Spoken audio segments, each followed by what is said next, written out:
और नक्सली हमले में देश ने अपने 23 वीर सपूतों को खो दिया। आज शहीदों को श्रद्धांजलि देने के लिए गृह मंत्री अमित शाह छत्तीसगढ़ पहुंचे। नक्सलियों के खिलाफ एक्शन प्लान पर उन्होंने चर्चा की। अमित शाह ने फिर कहा कि ये शहादत बेजा नहीं जाएगी।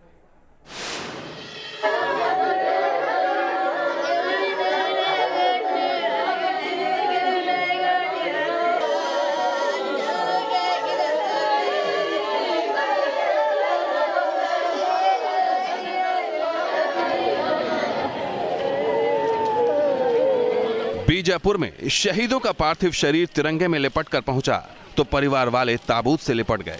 उनकी चित्कार से वहां मातम पसर गया। दरअसल नक्सलियों की नापाक हरकत से देश उबल रहा है। जवानों की शहादत का बदला लेने की मांग उठ रही है, तो इस काराना हमले के खिलाफ केंद्र सरकार भी आर पार के मूड में नजर आ रही है। जगदलपुर में शहीद जवानों को श्रद्धांजलि देने के बाद केंद्रीय गृह मंत्री अमित शाह ने नक्सलियों को ललकारा। हमारे जवान शहीद हुए हैं। मैं उन सभी जवानों को श्रद्धांजलि भी देता हूं और उनके परिवारजनों को और देश को इतना विश्वास दिलाना चाहता हूं कि जवानों ने अपना खून जो देश के लिए बहाया है वो व्यर्थ नहीं जाएगा।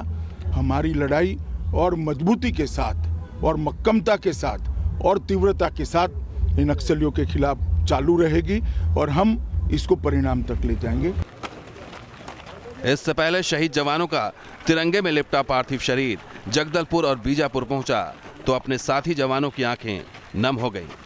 एक के बाद एक रखे ताबूत नक्सलियों के काराना हमले की गवाही दे रहे थे।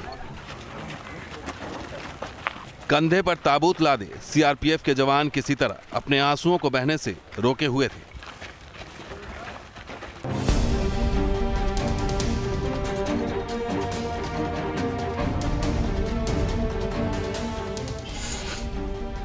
बीजापुर में नक्सलियों से लोहा लेते हुए सरगुजा के रमाशंकर सिंह पैकरा शहीद हो गए। उनकी शहादत पर गांव में मातम पसरा हुआ है।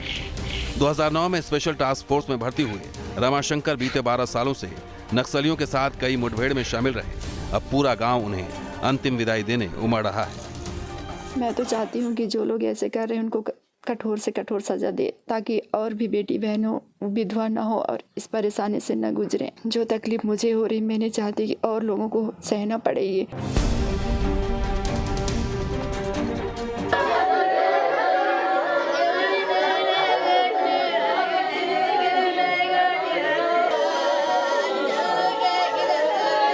नक्सलियों के काराना हमले में कोंडा गांव के जवान रामदास कोर्राम की शहादत से पूरे गांव में आंसुओं का सैलाब है।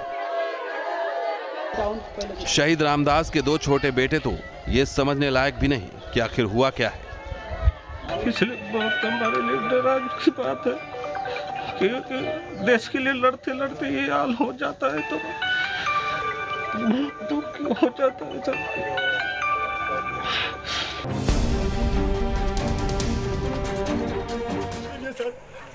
किसी से कभी झगड़ा करना ना, कभी चोरी करना ना, कभी। छत्तीसगढ़ के बीजापुर में हुए नक्सली हमले में यूपी के चंदौली का एक लाल भी शहीद हो गया। जिले के ठेका गांव के जवान धर्मदेव कुमार ने 2013 में सीआरपीएफ ज्वाइन की थी। वो होली की छुट्टी के बाद वापस ड्यूटी पर पहुंचे थे और अब अचानक उनकी शहादत की खबर से परिवार सदमे में है। शहीद धर्मदेव की पत्नी गर्भवती है और माँ बाप बुजुर्ग, लिहाजा अभी उन्हें शहादत की खबर नहीं दी गई है। 2 लड़की है सर जी। ये औरत प्रेग्नेंट है। सरकार से आप किस प्रकार की सहायता चाहते हैं आनंद जी? सब लोगों को हमेशा सुखी से रखे और क्या। चंदौली के डीएम और एसपी ने शहीद के गांव पहुंचकर उनके परिवार वालों से मुलाकात की और उन्हें इस दुख की घड़ी में हिम्मत दी।